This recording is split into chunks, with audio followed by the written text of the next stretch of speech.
me something, Uncle Money? How you guys doing today? We have another episode of Building Wealth and Mental Health. We have Dr. Vince. He has a unique background. He has his own practice. And I think the things that we can learn on how he built his practice, how he reaches out to people, market his practice, is something that a lot of people, I think, can take note of. So welcome today, Dr. Vince. Thank you so much for having me. I'm excited to have the conversation. Very good. So to start off, let's go into a little bit about what you do in the populations that you serve today. Yeah, so I am a licensed clinical psychologist, and I have both a private practice and a full-time job. I'll talk about my private practice first. My private practice is Dr. Vince Psychological Services, and I'm committed to the mental health, emotional well-being, and general wellness of Black men. And so I'm very specific in centering the experiences of Black men in the private practice that I have. It's completely telehealth, so I work with individuals all around the country. And I really describe myself as a generalist. And so in terms of the kind of clinical issues that I see for Black men, a lot of it is depression and anxiety, relationship issues, identity issues. Those are mainly the sorts of issues that I see in my private practice. I also have a full-time job working with an integrated healthcare company. We provide integrated healthcare services to different companies around the country. And so I'm part of the mental health team that works virtually for that organization. So that's the full-time job. Very good. So what made you want to do both? I mean, I'm sure your full-time job can compensate you adequately for your lifestyle, but you said, hey, I want to go above and beyond, help more people, this population that I feel called to serve. What made you decide to do both, work the full-time job and the practice? Because that means you're probably losing more sleep than you normally would. Yeah, work-life balance is something that I'm continually working on. But I think you kind of nailed it. You said the population that I'm called to serve. And I really feel like I'm called to work with Black men specifically in this mental health space. There's not a lot of Black male therapists in general in terms of the mental health field, psychologists even less. And there really is just the need. There's a lot of conversation now, a lot less stigma around mental health for the Black community and for Black men in general. And I just felt a need to provide services for folks like me. And so that's really why I decided to do the private practice. The private practice is part-time. The full-time job covers the retirement and 401ks and all those kind of benefits. The part-time job doesn't necessarily do that, but it really is kind of a passion project. And it allows me the autonomy to work with the populations that I feel comfortable. So let's take it back. Let's talk a little bit about your background, your childhood before high school. What was your childhood like? And did you have any exposure to mental health growing up? That's a great question. Exposure to mental health directly, I would say no. But exposure to general wellness, I would say yes. And so I grew up, I'm a part of a military family. And so my father is a former enlisted Marine. And so I was born in Okinawa, Japan. I lived in Naples, Italy. I kind of traveled the world growing up. And so uh, I got a lot of exposure to culture and the different ways in which people live. And so I think pretty early on, that made me have an appreciation for the diversity of the human experience, which I think informs the work that I do today. But I also grew up in a very religious household. Uh, we, we I grew up Church of God in Christ, and so for people who are familiar, Church of God in Christ is the largest Black Pentecostal denomination. It's a lot of dancing and shouting and singing and laying on of hands. We had all night shut-ins, and so I grew up doing all of that. And now, as an adult looking back on it, I understand all of that as being related to wellness, because in many ways that was what we were doing, even though it wasn't called that explicitly at the time. So I think those experiences, traveling the world and growing up in this very spiritually centered kind of upbringing, really informed a lot of what I continue to do today. Gotcha. So now you're in high school and you have to decide what college I go to. You traveled the world a little bit, so you being focused purely on your local area is probably not the deal breaker for you. So how did you decide what college you wanted to go to, and were you thinking about what you're doing today at that time? So to answer the last question first, no. My goal was to be a medical doctor.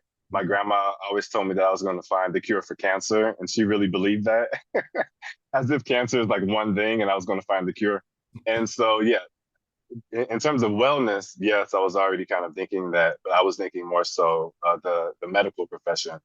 But when I was thinking about going to college, I knew that I wanted to go to HBCU, a historically Black college or university. That was really important to me because I wanted to be around other Black individuals who are committed to education and their advancement and being intellectual and really kind of understanding education and just having an appreciation for that. That was really important to me. And so when I started looking, I found out about Morehouse College. I went and visited, and to be in a space of all these Black men and really diverse Black men, but all these Black men who are coming together around the same goal of advancing their education, advancing their careers, and developing as individuals, that to me was really attractive. And so that's where I ended up applying and going for college. So I'm from the Atlanta metro area, and Morehouse has this mystique, right? And especially the people who graduate there, they will let you know they're from Morehouse or they went to Morehouse. Can you elaborate on the mystique? So you went there, you had the experience. What is it about Morehouse that makes it so special? Well, I don't know of many places where you can get about 2,000, 3,000 Black men together and they're all committed to education and advancement. I can't name any other institution where we see that. Mhm. And so I think as Black men growing up, we often don't see ourselves represented in higher education and a lot of these kind of professional careers. Oftentimes we're not celebrated for being book smart. We're celebrated for other things. And so I think it's special because it's unique. It's just something that we don't often see.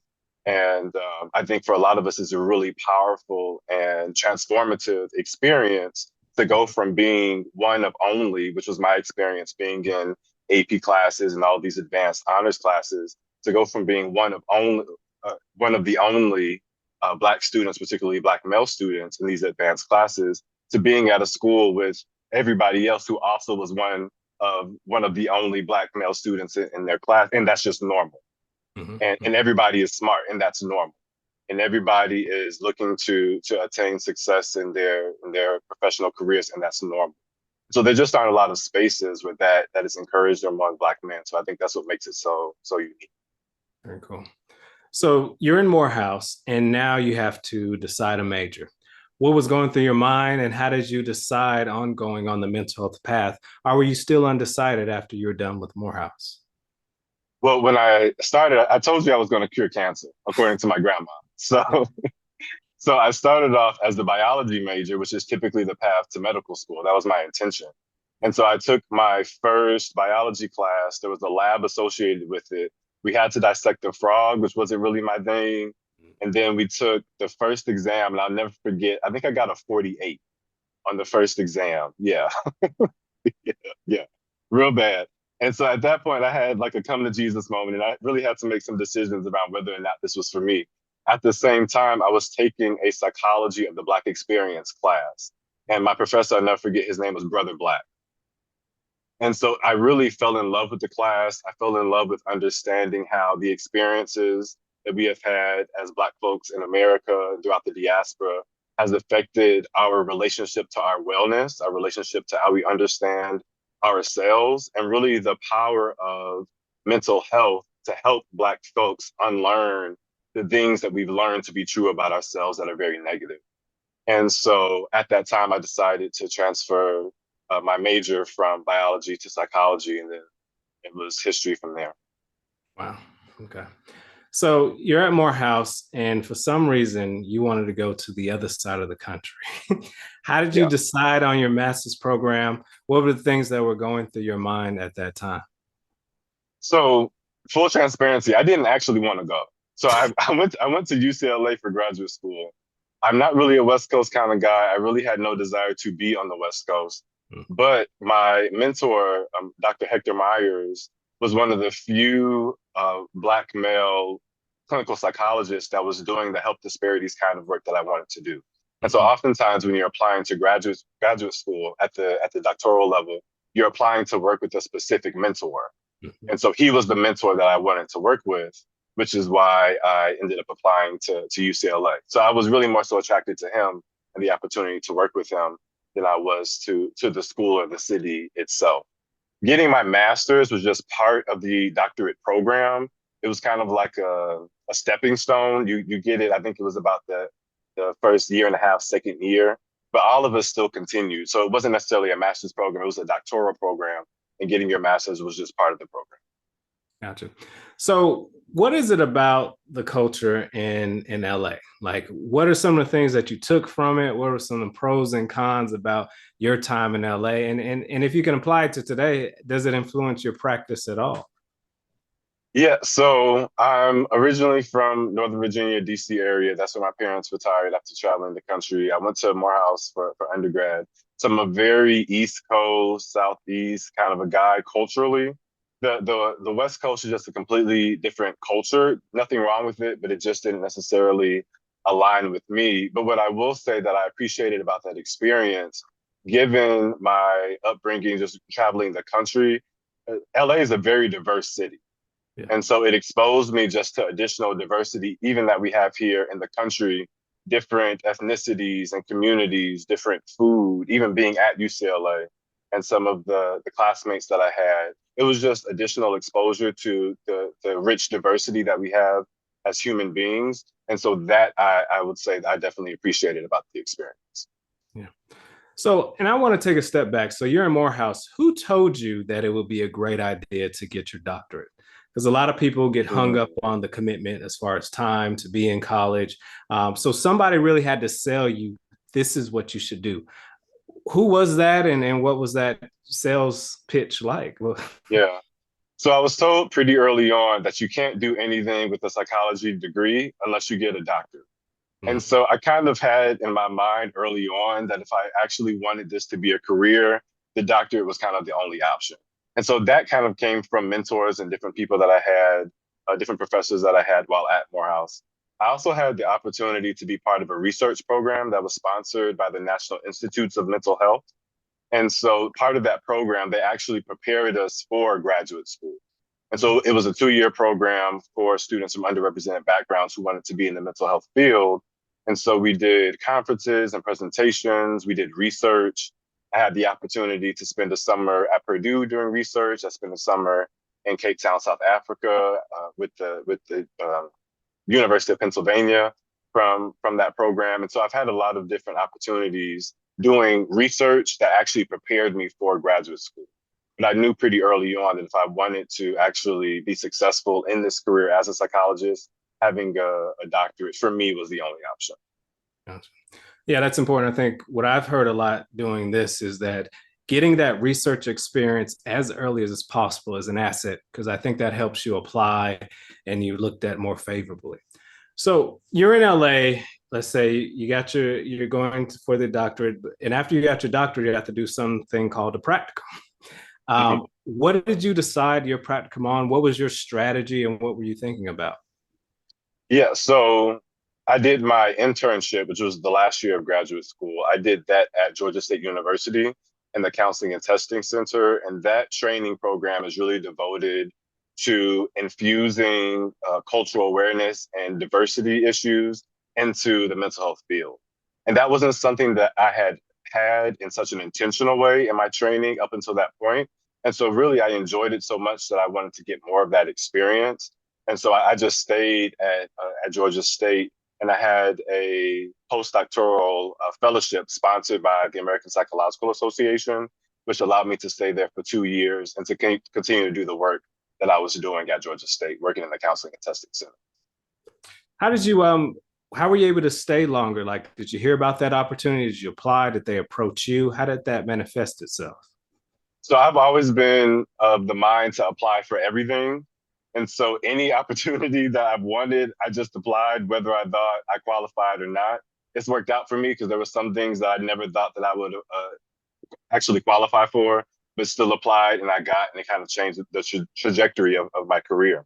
And so this particular opportunity was the same thing. I was at Georgia State, found out that the American Psychological Association offered a postdoc. And so I worked with my mentor at Georgia State, Dr. Jill Lee Barber, to craft a proposal, submit the proposal, and I was awarded the fellowship. Congratulations. That was very nice. I think that's important. Apply for as much as you can. Apply for everything. Apply for everything, even if you think you don't qualify, because you never know who will end up seeing your resume, your application, your CV, and there may be other opportunities. I know we'll talk about the VA, but that's similar to what happened for me at the VA, is that you just apply and somebody's looking for somebody like you, and they pull your application, you end up being offered a different position. So I always tell people, apply for everything. Mm-hmm. Mm-hmm. If you want it, go for it. Yeah, that's right. And I also think, in addition to that, when I think about applying to colleges, go to where they want you, in the sense of where they'll give you money to go. Consider that. Just don't be fixated on a certain area or location. So that's important. Yeah, absolutely. Don't limit yourself. Yeah, definitely. So now, you're at Georgia State, you're finishing that tour. What was next for you? Well, before that, how were you thinking about how much income you would make when you were in LA, and even when you're at Georgia State? Did somebody say, this is about the salary amount you should expect? Where were you thinking about money and the lifestyle that you would live with your education? Yeah, so I really had no idea. So when I was in my postdoc and I was starting to look for jobs, I was just looking on like Indeed, LinkedIn, just for jobs to see what was out there. And the mental health field is so vast that depending on what the job is, the income can also be incredibly vast. So I really had no idea what to expect or what would be available to me. And I really was expecting something much lower than I actually qualified for. I was thinking it was going to be like 70, 80 starting out. And fortunately, it's actually much higher than that, depending on what positions that you get at the entry level for licensed clinical psychologists. And so, yeah, I really had no idea. I was completely in the dark.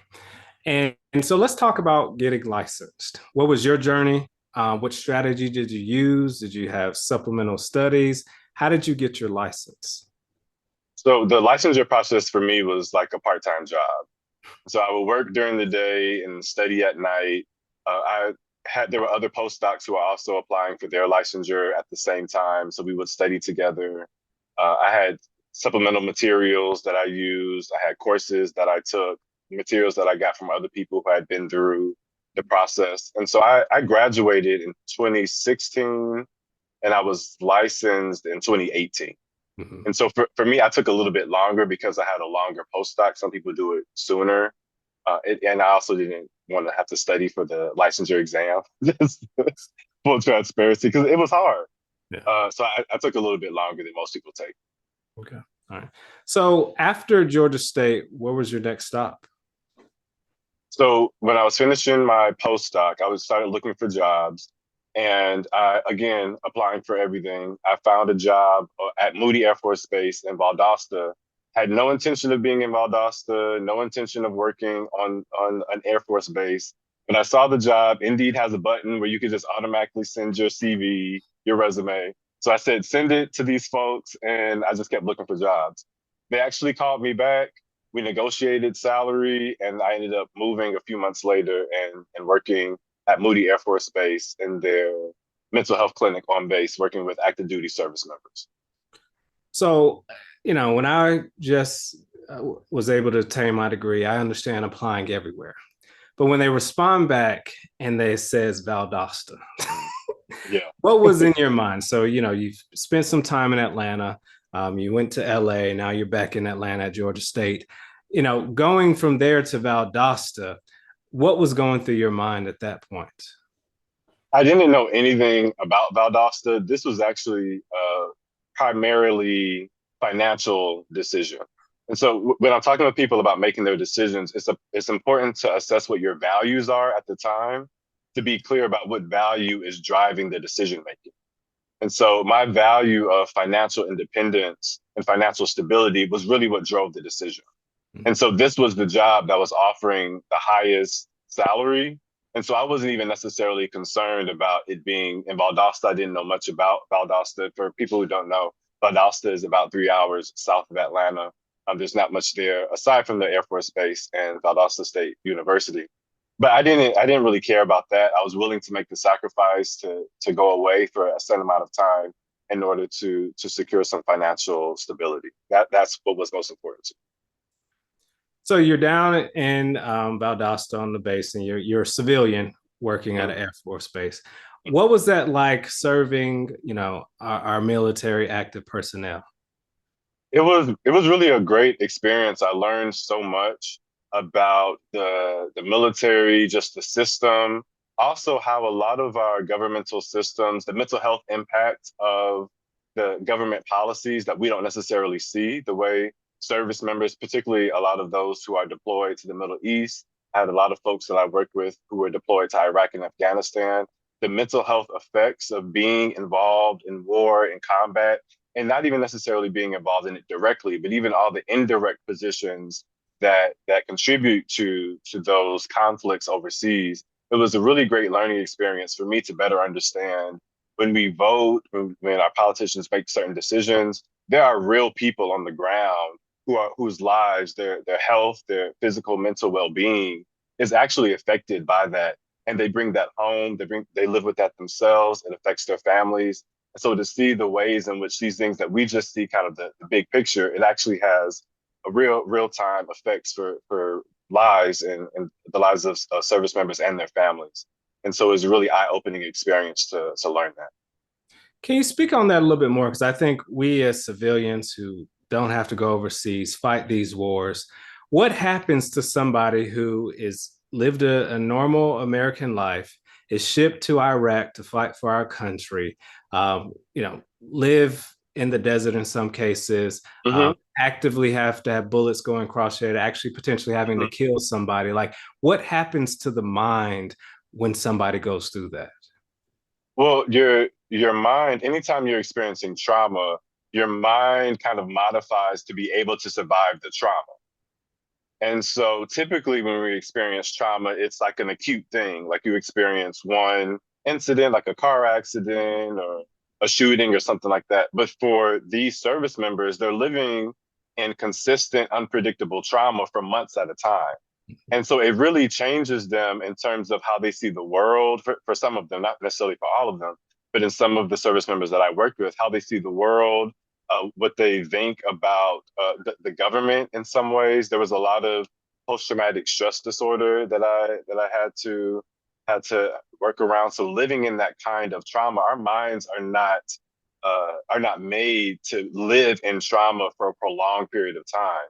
Our minds are able to handle trauma in short kind of spurts, but to have to deal with prolonged trauma like that, our minds are not made for that. And so it really had long lasting impacts that takes significant amount of time to recover from.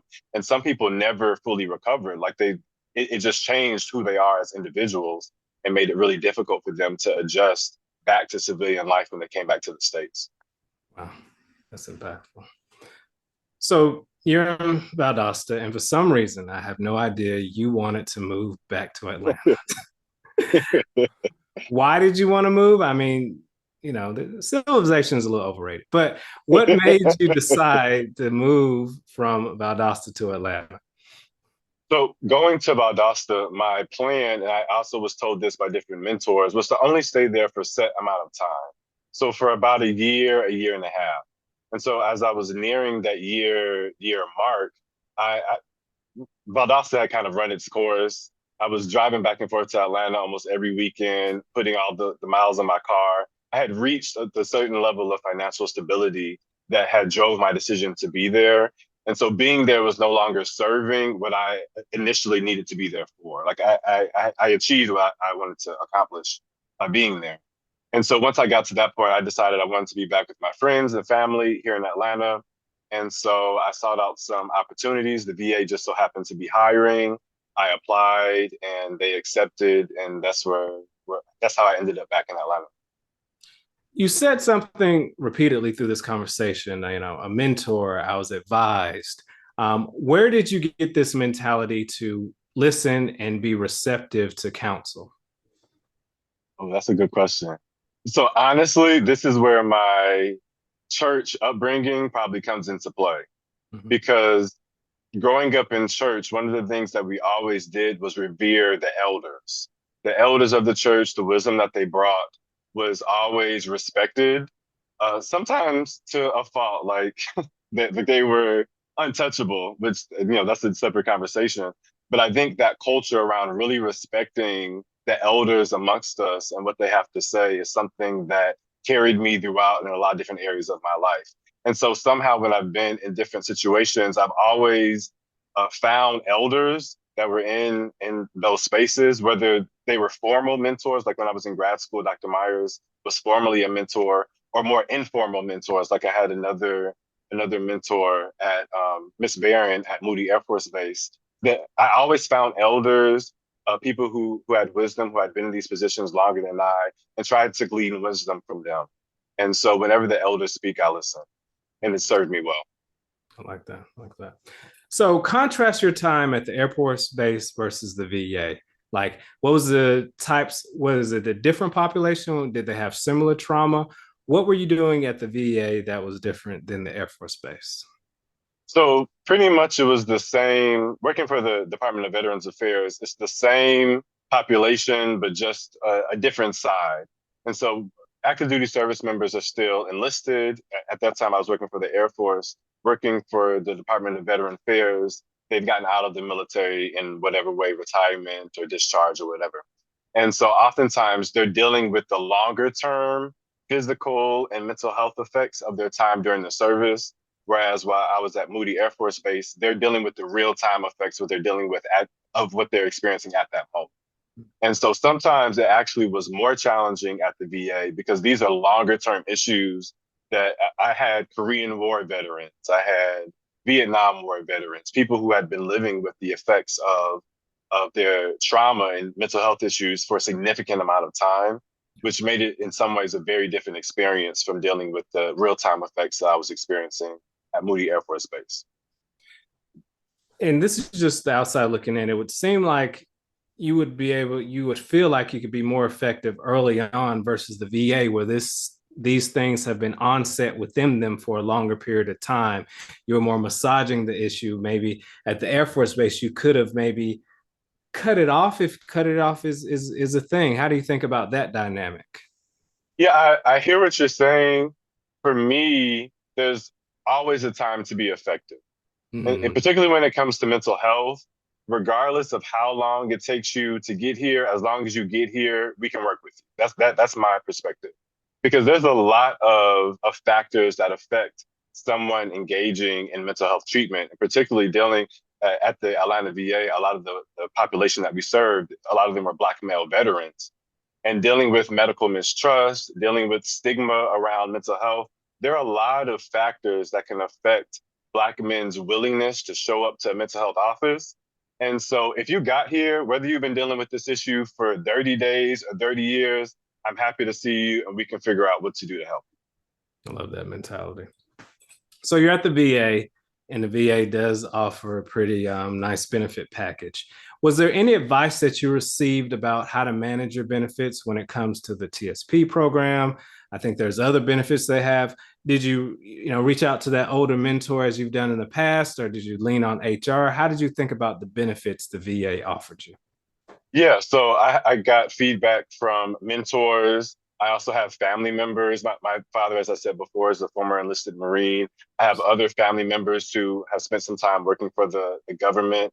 And so I have a lot of people around me who are able to provide insight into how to handle the benefits. I will also say, being from the Northern Virginia, DC area, it's a really like government informed kind of community. So a lot of people that I grew up around worked for the government, their parents worked for the government.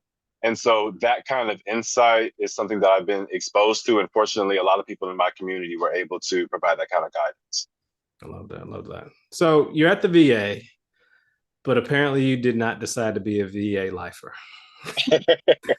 What was the next step for you? Did you start your private practice while you're at the VA, or did you start after you left? So I started at the VA 6 months, I think, before the COVID pandemic. And so while I was at the VA, COVID happened.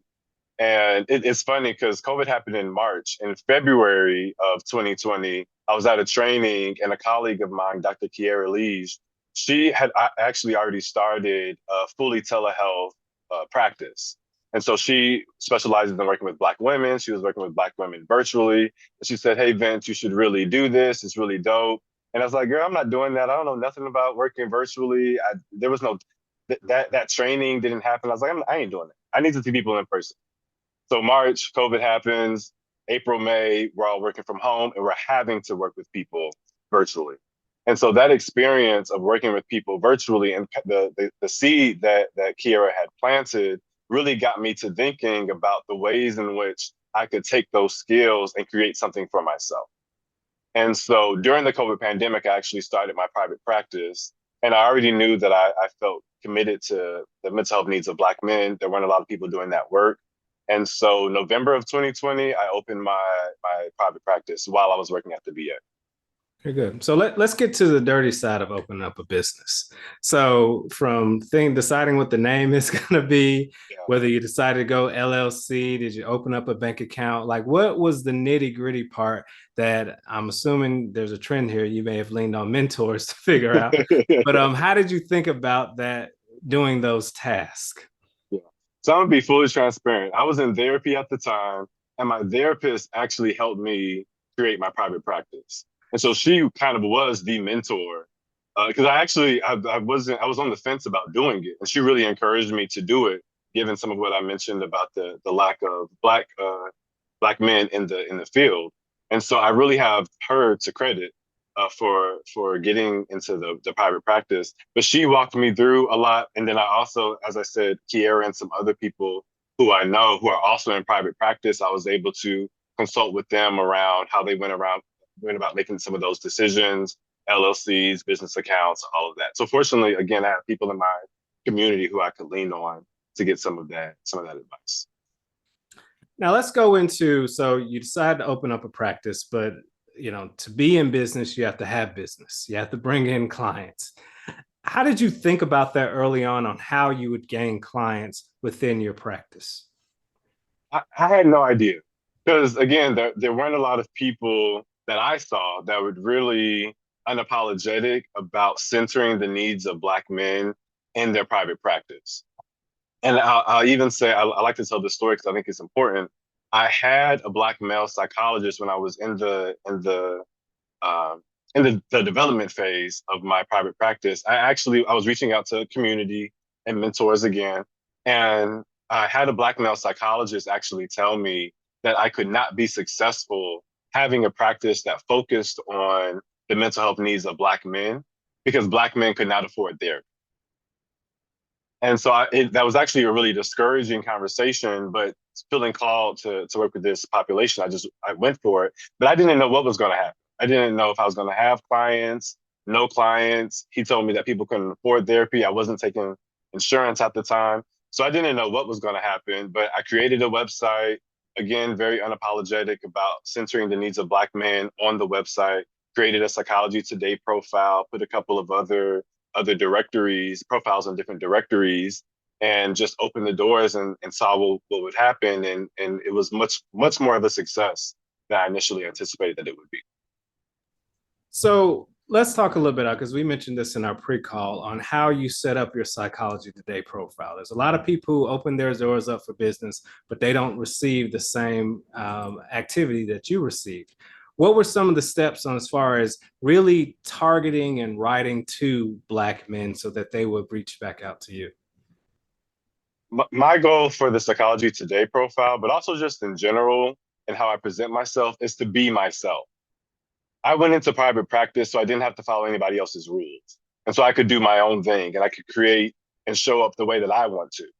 And so I wanted to ensure that my Psychology Today profile reflected that. And so when I was looking through, everybody else is suited and booted, they got on ties and low cuts, and they all kind of look the same. There's nothing wrong with that. But when I was looking through, I was like, well, this doesn't represent how I want to show up as a psychologist. And so the pictures, a lot of them, I'm in t-shirt and jeans. You see that on my Psychology Today profile. You also see that on my website. And in the first 2 or 3 lines, because when you're looking through Psychology Today, when you're looking at all the different profiles in a search, all you see at first is the first 2 or 3 lines. Then you click on the profile and you see the rest. I wanted to make sure that those first 2 or 3 lines spoke to the population that I want to work with. So in those first 2 or 3 lines, I say, as a Black man, I want to make sure that I provide services that I would want, that I want my brother to have, that I want my dad to have. That's what you'll see on those first 2 or 3 lines. I was just searching through the different profiles. And so for me, I was very intentional in creating a profile that reflected and spoke to the experiences of the men that I want to serve. Gotcha. Would you say you receive most of your clients from via online, like Psychology Today? Is it via networking? Like, how are you receiving most of the people that you work with in your private practice?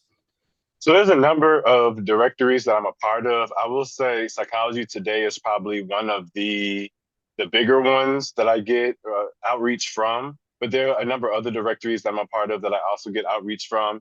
People find me from social media. People find me from doing interviews and things like this. And then a lot of times people find me, and to be honest, I don't know how they find me. They just send me an email. They say call me. They send me a message on my website and say, hey Vince, I want to connect. But I'm not always sure how people find me. Sometimes it's word of mouth. Sometimes people are just searching Black male therapists. My website comes up and they connect with me that way. Very cool. So you did this while you're at the VA, but for some reason you decided to leave the VA. What made you look for more opportunities? Are you always looking for more opportunities? And what sold you on the next opportunity? So the VA, again, this is COVID. COVID is dying down. The VA wants us to come back to work. I'm comfortable working at home, so I don't want to go back to the office. So I'm like, no, I ain't going back to nobody's office. I don't want to do that. And so I was looking for opportunities that were completely remote because I realized I enjoyed doing remote work.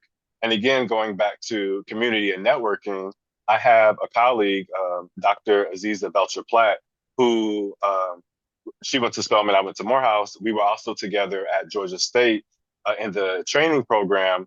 And at the time, she worked for the company that I work for now.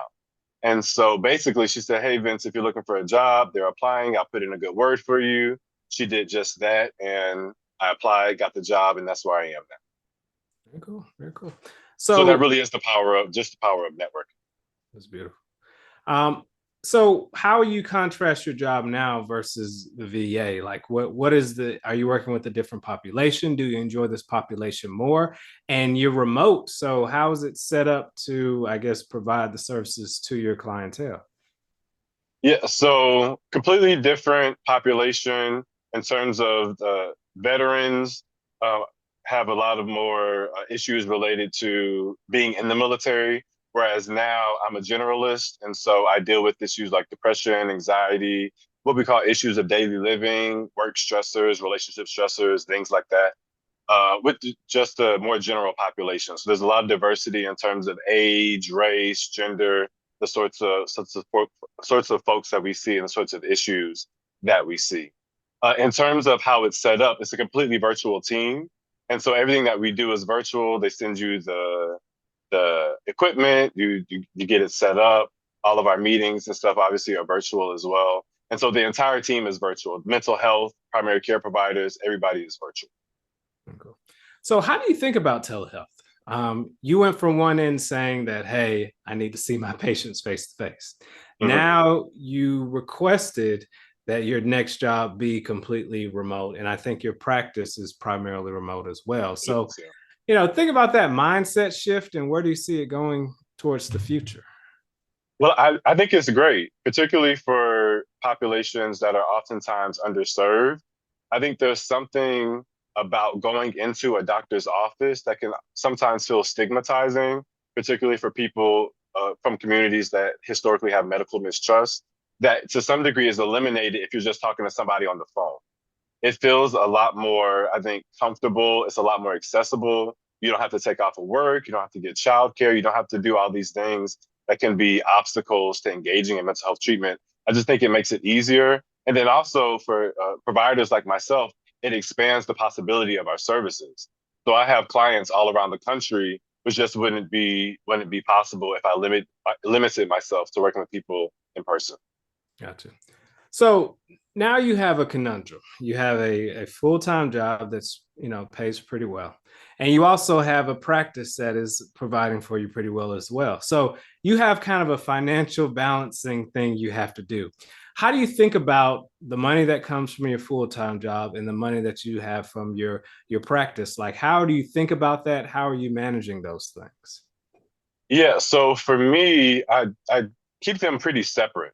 And so the business is kind of the business, and then my full-time job funds for the most part my kind of day to day.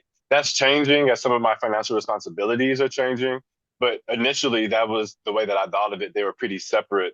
And then from my business, just from a logistics perspective, I paid myself a certain percentage each month, and then the rest of the money stayed in order to grow the business, to buy equipment, to advertise, to do certain things that allowed the business to grow. And so for the most part, I keep those financially, I keep those entirely separate. Gotcha. So how do you have you leveraged the tools that people can use for retirement planning for self-employed individuals? I'm sure you've probably reached out to some folks. They say, hey, think about this, consider that. Or do you primarily plan for retirement via your full-time job? So again, the power of community. Fortunately, I know other brothers who are also doing this work, who are therapists, who we talk to pretty openly about finances and just the business side of running a private practice. And so one of my colleagues actually has a financial planner. I knew nothing about financial planners. I didn't know what they do or what that was, but he said, "Hey, Vince, check this out." Checked it out, and so that person was able to help set me up with the retirement, with disability, all those things that as a business owner, kind of the business side of things that you just don't learn in graduate school, you don't learn in these training programs, but are really important just to make sure that the business of your private practice is handled appropriately. Very cool. I like that. So for the last question, what advice would you give either your younger self or somebody, who's, let's say, they're in their last couple of years of their doctoral program? What financial advice would you give them to say, hey, if you do this, you'll set yourself up on a good financial footing? Um, so advice financially, I would say to really learn, particularly if you're going into business, to learn the benefits that a business can do for you financially.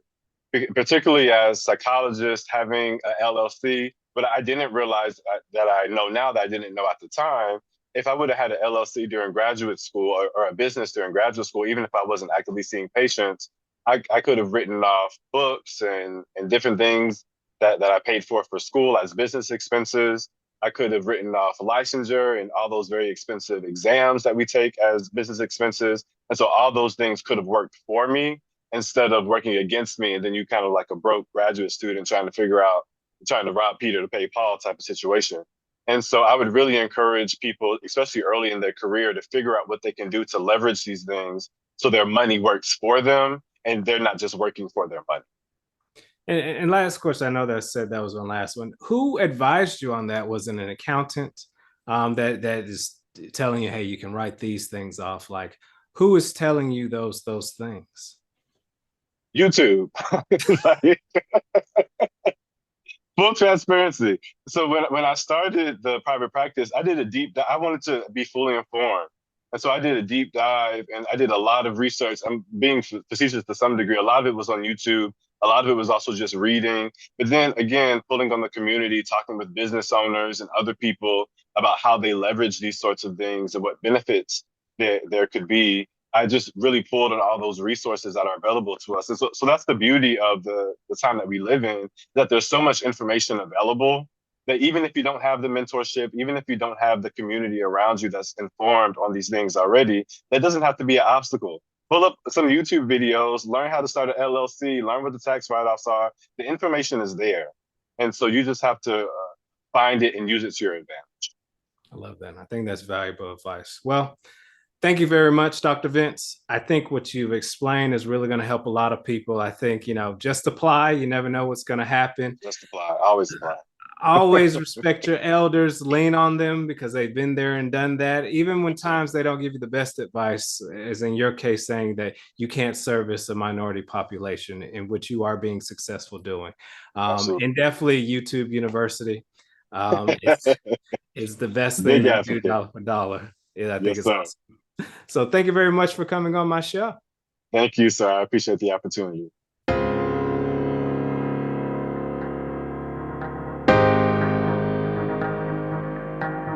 The more I know, the more money I can make.